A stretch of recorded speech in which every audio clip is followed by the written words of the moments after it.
जय हिंद दोस्तों, स्वागत है आपका फिर से अपने YouTube channel God speed classes में। दोस्तों, हम लोगों ने कोशिका की संरचना भाग 1 को बहुत अच्छे से स्टडी किए हैं, पढ़े हैं। अब हम लोग भाग 2 को देखेंगे। देखिए दोस्तों, यदि आप नए हैं तो भाग 1 को जरूर देखिएगा। आपको उसके लिंक जो है इस वीडियो के डिस्क्रिप्शन में मिल जाएंगे, आप वहां से जाकर देखिए। यदि भाग 1 में हम लोग देखे थे कोशिका भित्ति, कोशिका झिल्ली, जीव द्रव, ये तीनों के बारे में हम लोग काफ़ी अच्छे से स्टडी किए हैं। यदि आप इसको पढ़ लेंगे दोस्तों तो आगे के वीडियो जो है आपको बहुत अच्छे से आगे की टॉपिक समझ में आएंगे। अब हम लोग देखते हैं क्या देखेंगे इस वीडियो में। माइटोकॉन्ड्रिया, अंतःप्रद्रवी जालिका, राइबोसोम, गोल्जी उपकरण या गोल्जी बॉडी या गोल्जी काय, उसके बाद हम लोग देखेंगे लाइसोसोम। ठीक है दोस्तों, इस वीडियो में जो है हम लोग यहाँ तक कवर करेंगे, फिर जो है नेक्स्ट वीडियो में हम लोग अगले टॉपिक को कवर करेंगे। अब हम लोग देख रहे हैं कोशिका द्रव्य के बाद हम लोग पढ़ते हैं किसको, माइटोकॉन्ड्रिया। ठीक है, माइटोकॉन्ड्रिया जो है इसका काम क्या है। देखिए, माइटोकॉन्ड्रिया जो है इसकी खोज 1886 में अल्टमैन साहब ने की है। ठीक है, 1886 में अल्टमैन साहब ने किए और वेंडा साहब ने इसका नाम दिए माइटोकॉन्ड्रिया। ठीक है, अब जो है इसको कोशिका का बिजली घर कहा जाता है। देखिए दोस्तों, कोशिका का बिजली घर, कोशिका को ऊर्जा जो है यही माइटोकॉन्ड्रिया ही जो है देता है। ठीक है ना, यही जो है माइटोकॉन्ड्रिया क्या है, ऊर्जा बनाता है। ठीक है, इसकी संख्या निश्चित नहीं, देखिए संख्या निश्चित नहीं होती है कि एक कोशिका में हो सकता है 2 भी माइटोकॉन्ड्रिया हो, 4 भी हो, यानी इसकी संख्या निश्चित नहीं होती है। ठीक है, साधारणतः 1 माइटोकॉन्ड्रिया होते हैं। इसका विखंडन द्वारा विभाजित। देखिए, जब हमको ज़्यादा जरूरत पड़ता है ना ऊर्जा की, तो माइटोकॉन्ड्रिया भी ज़्यादा वर्क उसको करना पड़ता है।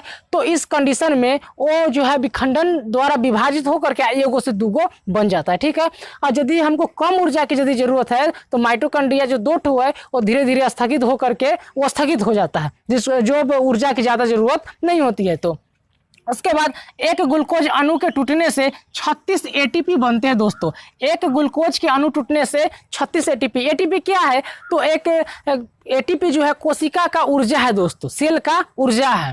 देखिए, एटीपी का जो है ना एडिनोसिन ट्राई फास्फेट इसका फुल फॉर्म होता है, और एटीपी क्या है, कोशिका की एक ऊर्जा है। ठीक है, देखिए 36 एटीपी बनता है ना, उसमें से 34 गो एटीपी जो है इसी में बनता है, माइटोकॉन्ड्रिया में ही बनते हैं। ठीक है, क्रेब्स चक्र चलने के दौरान। ठीक है दोस्तों, क्रेब्स चक्र। अब देखिए, इसके आंतरिक भाग को, माइटोकॉन्ड्रिया के आंतरिक भाग को जो है ना क्रिस्टी कहा जाता है। यानी क्रिस्टी किसमें पाया जाता है, तो माइटोकॉन्ड्रिया में। क्रिस्टी के आंतरिक भाग को, माइटोकॉन्ड्रिया के आंतरिक भाग को क्या कहा जाता है, तो क्रिस्टी कहा जाता है। ठीक है दोस्तों, देखिए लीवर में कोशिका का जो है 25% जो है भाग वो माइटोकॉन्ड्रिया का बना हुआ होता है। ठीक है, लीवर में। और दिल की मांसपेशियों में 40% जो है, प्रत्येक कोशिका जो है 40% हिस्सा जो उसमें माइटोकॉन्ड्रिया का होता है। तो देखिए दोस्तों, माइटोकॉन्ड्रिया क्या करती है, एक ऊर्जा बनाती है। ठीक है, अब हम लोग देखते हैं माइटोकॉन्ड्रिया ऊर्जा बनाती है। अब ऊर्जा को ढोकर ले जाने के लिए रास्ता की तो जरूरत होती है, तो रास्ता का निर्माण जो है दोस्तों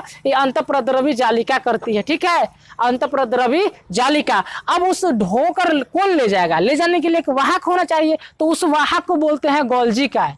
देख रहे हैं ना, माइटोकॉन्ड्रिया ऊर्जा बनाती है, अंतःप्रद्रवी जालिका जो है एक रास्ता बनाती है उसको ढो कर ले जाने के लिए, और गोल्जी काय जो है ये क्या करते हैं, ये ढो करके ले जाते हैं। ठीक है दोस्तों, तो अब हम लोग देखते हैं माइटोकॉन्ड्रिया के बाद अंतःप्रद्रवी जालिका एवं इसके प्रकार को पढ़ते हैं। देखिए, अंतःप्रद्रवी जालिका कौन है। देखिए, अंतःप्रद्रवी जालिका जो है पादप कोशिका या जंतु कोशिका में, ठीक है, कोशिका में कोशिका द्रव्य के भीतर जो है बहुत ही सूक्ष्म झिल्लीदार शाखित जो है एक जाल के तरह एक संरचना होती है, उसी को हम लोग क्या बोलते हैं, अंतःप्रद्रवी जालिका बोलते हैं। इंडोप्लाज्मिक रेटिकुलम जिसको ER बोलते हैं। ठीक है, देखिए यही है, इसके 2 टाइप है ना, एक है चिकनी अंतःप्रद्रवी जालिका, स्मूथ इंडोप्लाज्मिक रेटिकुलम जिसको S for smooth, E for endoplasmic, R for reticulum, ACR बोलते हैं।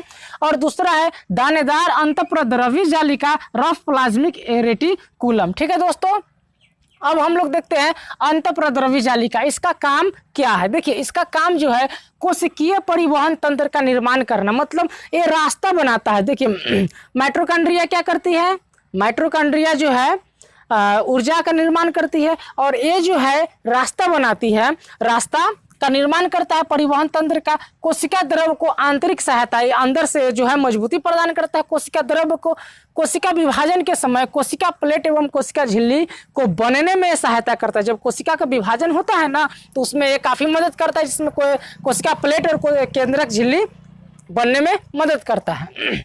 देखिए, कोशिका के विभाजन जब होता है तो कोशिका विभाजन में मदद करता है, कोशिका विभाजन के समय कोशिका प्लेट और केंद्रक झिल्ली बनने में, ठीक है, के निर्माण में ये भाग लेता है। अब हम लोग देखते हैं चिकनी अंतःप्रद्रव्य जालिका और दानेदार अंतःप्रद्रव्य जालिका। देख रहे हैं ना, देखिए दानेदार जो है ना, यही है वो राइबोसोम, जो प्रोटीन की फैक्ट्री कहा जाता है, जो प्रोटीन बनाता है, ठीक है। तो पहले हम लोग चिकनी प्रद्रव्य जालिका पढ़ लेते हैं, फिर दानेदार और फिर जो है राइबोसोम, तो उसके बाद टॉपिक है ही, फिर हम लोग राइबोसोम को पढ़ेंगे। अब जो हम लोग देखते हैं चिकनी अंतःप्रद्रव्य जालिका, स्मूथ एंडोप्लाज्मिक रेटिकुलम यानी ACR। देखिए ACR, इसका जो है काम क्या है, इसकी सतह चिकना होता है। देखिए बिल्कुल इस तरीका का जो है, इसके अंदर जो होता है ये चिकना होता है, इसमें खुरदरा होता है दूसरा वाला में, ठीक है। इसको हम लोग बोलते हैं क्या, ACR, ठीक है ना। देख रहे हैं, स्मूथ एंडोप्लाज्मिक रेटिकुलम, इसको बोलते हैं RER, रफ एंडोप्लाज्मिक रेटिकुलम। देखिए इसमें जो है इसकी चिकनी सतह चिकनी होता है, और चिकना होगा तो जाहिर सी बात है क्या होगा, इसमें फैट होगा और कोलेस्ट्रॉल, ठीक है ना। इसमें वसा और कोलेस्ट्रॉल संश्लेषण में भाग लेता है, यानी जो वसा और कोलेस्ट्रॉल बनता है तो उसमें भाग लेती है। वसा और प्रोटीन के साथ मिलके कोशिका झिल्ली का निर्माण करने में सहायता करती है यही ACR, जिसको जीवात जनन कहते हैं, जीवात जनन कहते हैं। देखिए ठीक है दोस्तों, ये ACR का काम हो गया। अब देखिए RER, अब जो है RER मतलब रफ एंडोप्लाज्मिक रेटिकुलम, इसके ऊपर अब दानेदार जो देख रहे हैं, इसीलिए ये रफ हो जाता है, यही राइबोसोम है, यही जो है राइबोसोम कहलाता है, ठीक है दोस्तों। और ये जो है RER प्रोटीन संश्लेषण में भाग लेता है, यानी प्रोटीन बनने में मदद करता है, उसमें भाग लेता है, ठीक है RER। उसके बाद हम लोग देखते हैं इसके ऊपर जो ये दानेदार जो है राइबोसोम। अब राइबोसोम के बारे में हम लोग अध्ययन करते हैं कि राइबोसोम क्या है, ठीक है दोस्तों, ठीक है। अब देखिए राइबोसोम जो है, इसकी खोज जो है कभी कभी पूछ दिया जाता है, राइबोसोम की खोज करता 1955 में पैलेडिस साहब ने किए थे। मैंने एक वीडियो डाले थे दोस्तों, तो उसमें केवल खोज से ही जुड़े हुए हैं, जो भी कोशिका के खोज है उसी से जुड़े हुए हैं। यदि आपको इसके बारे में यदि विस्तृत जानकारी है तो उस वीडियो को जरूर देखें, वो वीडियो आपको प्लेलिस्ट में मिल जाएंगे। देखिए दोस्तों, खोज जो 1955 में पैलेडिस साहब ने की है। कोशिका द्रव में ये अकेले या गुच्छे में भी पाया जाता है, कोशिका द्रव में बिखरा हुआ अकेले या गुच्छे में भी आपको मिलेंगे। जो गुच्छा वाला जो भाग होता है ना, उसको हम लोग बोलते हैं पॉलीराइबोसोम या पॉलीसोम, जो गुच्छा वाला भाग होता है, ठीक है। इसकी बनावट जो है प्रोटीन और RNA से मिलकर बनता है, जो एक न्यूक्लिक एसिड है, अम्ल है, ठीक है। अब इसका काम क्या है, प्रोटीन को बनाना। बेसिकली राइबोसोम का काम है हमारे बॉडी में कोशिका में प्रोटीन को बनाना, ठीक है। इसको प्रोटीन की फैक्ट्री भी कहा जाता है, ठीक है दोस्तों। देखिए इसकी बनावट जो है, राइबोसोम की बनावट प्रोटीन और RNA की है, प्रोटीन और RNA की है। इसका काम है कोशिका में प्रोटीन को बनाना, इसको प्रोटीन की फैक्ट्री भी कहा जाता है, ठीक है, प्रोटीन की फैक्ट्री। अब हम लोग देखते हैं, देखिए अब हम लोग देखते हैं गोल्जी काय। देखिए हम लोग कोशिका भित्ति, कोशिका झिल्ली, कोशिका द्रव, माइटोकॉन्ड्रिया, अंतःप्रद्रव्य जालिका, राइबोसोम पढ़ लिया। अब हम लोग पढ़ेंगे किसको, गोल्जी काय, ठीक है, गोल्जी काय को पढ़ेंगे। देखिए यही है गोल्जी काय, कोशिका में देखिएगा, ठीक है दोस्तों, गोल्जी काय। आप देख लीजिए, गोल्जी उपकरण या गोल्जी काय इसका नाम है। गोल्जी काय जो है कोशिका द्रव्य में केंद्रक के आसपास थैली नुमा अवस्था में पाया जाता है, ठीक है, गोल्जी काय। इसका काम क्या है दोस्तों, देखिए गोल्जी काय की खोज कैमिलो गोल्जी साहब ने 1898 ईस्वी में किए थे। इसको यातायात प्रबंधक भी कहा जाता है, ठीक है, या ट्रैफिक पुलिस भी कहा जाता है सेल का। अब देखिए यातायात प्रबंधक क्यों कहा जाता है, हमने पहले भी चर्चा की है कि माइटोकॉन्ड्रिया क्या करती है, ऊर्जा बनाता है। अंतःप्रद्रव्य जालिका क्या करता है, रास्ता का निर्माण करता है। और गोल्जी काय जो है वो क्या करता है, ये प्रोटीन को, इसके ऊर्जा को जहाँ पे जरूरत पड़ता है वहाँ पे जाके रख देता है। तब नहीं देखते हमारे बॉडी को पूरी तरह बैलेंस बना के रखता है। हर एक मतलब देखते हैं ना कि हम दिन भर जितना भी काम करें, हाथ से काम करें तो करते ही रहेंगे, ये थकता है लेकिन लास्ट में, लेकिन फिर भी हम लोग करते रहते हैं। यानी सबसे ज्यादा ऊर्जा हाथ को होती है और इसको मिलते रहता है। हम दौड़ते हैं तो हमको सबसे ज्यादा ऊर्जा पैर में चाहिए और इसको मिलते रहता है। तो कहने का मतलब तात्पर्य यह है कि जहां पे हमको ऊर्जा की जरूरत होता है, गोल्जी क्या है, वहाँ से बिटोर के और वहाँ पे हमको ला देता है। हमको बोलने में अभी ज़रूरत है जीभ की, तो ये ला करके वहाँ से ला करके हमारे जीभ में ऊर्जा को देता है। हमको चलने में ज़रूरत पड़ता है पैर में, तो चलते हैं तो जब ज़्यादा ज़रूरत पड़ता है तो गोल्जी का वहाँ पे ऊर्जा, यानी बिल्कुल शरीर को एक बैलेंस तरीके से बना करके रखता है गोल्जी का। ठीक है दोस्तों, तो हमने क्या बताया कि माइटोकॉन्ड्रिया ऊर्जा का निर्माण, अंतःप्रद्रव्य जालिका जो है रास्ता का निर्माण करती है, और गोल्जी का जो है ढो के जहाँ पे जिसकी जरूरत पड़ता है वहाँ पे देता है। इसमें जो है पेरोक्सिसोम, कोशिका भित्ति और ग्लाइकोप्रोटीन का भी निर्माण करती है। पौधे में दोस्तों इसको जो है डिडक्टियोसोम पौधे में इसको कहा जाता है गोल्जी काय को। ठीक है दोस्तों, अब हम लोग देखते हैं लाइसोसोम। ठीक है, लाइसोसोम को अब हम लोग देखते हैं।